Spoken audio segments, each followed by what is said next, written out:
여러분 안녕하세요. 편하게 들으면서 과거의 추억을 떠올려보는 그때 그 시절입니다. 문득 옛날 컴퓨터를 떠올리면 마음 한편이 따뜻해집니다. 지금이야 손바닥만한 스마트폰으로도 화려한 게임을 즐기는 시대지만 우리에게는 결코 잊을 수 없는 컴퓨터가 있었지요. 286, 386.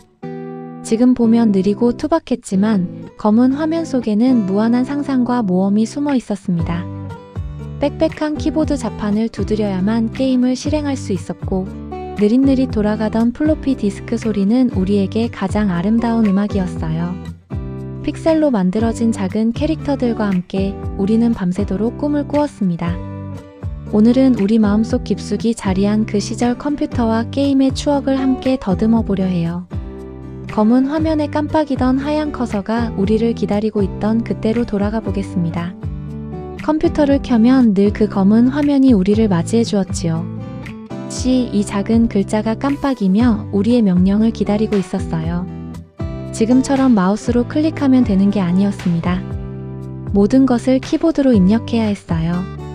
게임을 하려면 먼저 도스라는 걸 배워야 했어요. dir을 치면 파일 목록이 나오고 cd를 치면 폴더를 바꿀 수 있었지요. 그 복잡하고 알 수 없는 명령어들을 하나하나 외우는 것이 게임을 시작하기 위한 첫 번째 관문이었습니다. 우리는 마치 주문을 외우듯 키보드를 두드렸어요. 게임 EXE라고 입력하고 엔터키를 누르는 순간의 설렘. 그 딸깍하는 소리가 들리면 드디어 모험이 시작될 준비가 된 거였지요. 한 글자 한 글자 정확히 입력해야 했기에 더욱 신중했어요. 오타라도 나면 다시 처음부터 입력해야 했거든요. 그래서 키보드를 누를 때마다 조심스럽고 설레는 마음이 들었습니다. 도스 명령어는 컴퓨터와의 대화였어요. 우리는 컴퓨터에게 게임을 시작해줘라고 말했고 컴퓨터는 우리에게 플로피 디스크의 드르륵 소리로 대답해 주었지요. 그렇게 컴퓨터와 소통하며 검은 화면 속에서 무한한 가능성을 보았습니다. 그 시절 게임은 모두 플로피 디스크라는 작은 네모난 플라스틱 안에 담겨 있었어요. 3.5인치짜리 작은 디스크 한 장에 온 세상이 들어있는 것 같았지요. 친구들과 게임을 교환할 때 그 소중함이란. 디스크를 컴퓨터에 넣으면 드르륵 드르륵 하는 소리가 났어요. 그 소리가 들릴 때마다 가슴이 두근거렸어요. 게임이 로딩되는 소리, 곧 새로운 세계가 펼쳐질 거라는 기대감으로 가득 찬 소리였거든요. 플로피 디스크는 우리에게 기다림의 미학을 가르쳐 주었어요. 게임을 실행하면 한참을 기다려야 했지요. 그 기다리는 시간 동안 우리는 게임의 스토리를 상상했고 어떤 모험이 기다리고 있을지 설렘에 가득 차 있었어요. 용량은 고작 1.44MB. 지금 생각하면 정말 작은 용량이에요. 하지만 그 작은 공간에 어떻게 그렇게 재미있는 게임들이 들어있었는지 신기할 따름이었어요. 용량의 한계 때문에 화려한 그래픽이나 음향은 포기해야 했지만 그 덕분에 게임의 본질에 더욱 집중할 수 있었던 것 같아요. 그때 게임 속 캐릭터들은 모두 네모난 픽셀로 이루어져 있었지요. 페르시아의 왕자가 멋지게 점프하는 모습, 프린세스 메이커의 귀여운 딸이 성장하는 모습, 고인돌 게임의 익살스러운 캐릭터들. 모두 작은 픽셀들로만 만들어졌지만 우리는 그들의 표정에서 희로애락을 읽을 수 있었어요. 화려한 3D 그래픽은 없었지만 오히려 우리의 상상력을 더 자극했어요. 네모난 픽셀들을 보며 이건 멋진 성이구나, 이건 무서운 용이구나 하고 상상했지요. 픽셀로 이루어진 세상은 우리의 상상으로 완성되는 미완성의 그림이었습니다. 그 시절 게임 음악들. 지금 들어도 가슴이 뭉클해져요. 단조롭고 단순했지만 우리는 그 멜로디에 맞춰 밤을 지새우곤 했어요. 테트리스의 중독적인 멜로디, 마리오의 경쾌한 음악. 게임 BGM은 우리에게 단순한 배경음악이 아니라 영원히 잊을 수 없는 추억의 노래였습니다. 컴퓨터 앞에 앉아 있으면 시간 가는 줄 몰랐어요.